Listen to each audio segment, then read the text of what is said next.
আমি বড় সাইজের 4টা দুধমান কচুর পাতা নিয়ে নিয়েছি। এই দুধমান কচুর পাতা 4টা দিয়ে আমি চেলা মাছের পাতুড়ি করব।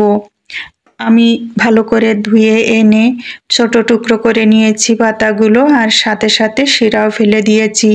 এই শিরাটা না ফেললে হয়তো গলা চুলকাতে পারতো, কিন্তু দুধমান কচুর পাতাতে তেমন একটা গলা চুলকায় না। তারপরেও আমি শিরাগুলো ফেলে দিয়েছি, সহজে সিদ্ধও হয়ে যাবে।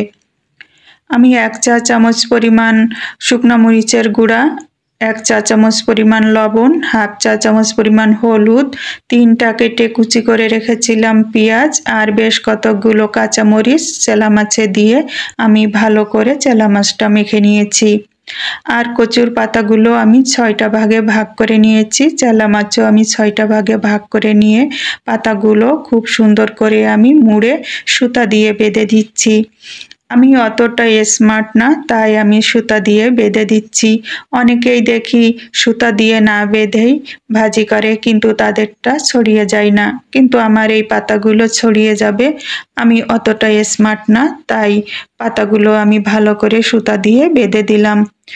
আমি চাই না আমার পাতুড়িগুলো নষ্ট হয়ে যাক। এদিকে আমার ভাতটাতেও পলক এসে গেছে। আমি এখন চুলা পাল্টে নেব। চুলা পাল্টে আমি কড়াইতে বেশ খানিকটা সরিষার তেল দিয়ে দেব। তোমরা যদি চাও অল্প তেলে ভাজবে, অল্প তেলেও ভাজতে পারো। আমি ভাজি জিনিসে একটু বেশি তেল দিই, আমার ভালো লাগে একটু বেশি তেল দিয়ে ভাজতে। পাতুড়িগুলো আমি একে একে সব বেঁধে ফেললাম 6টা ভাগে। এখন আমি পাতুড়িগুলো ভেজে নেব। কড়াইটা পাল্টে নিলাম, আর চুলার জালটা নিভে গিয়েছিল, তাই আমি আবার জ্বালিয়ে নিলাম।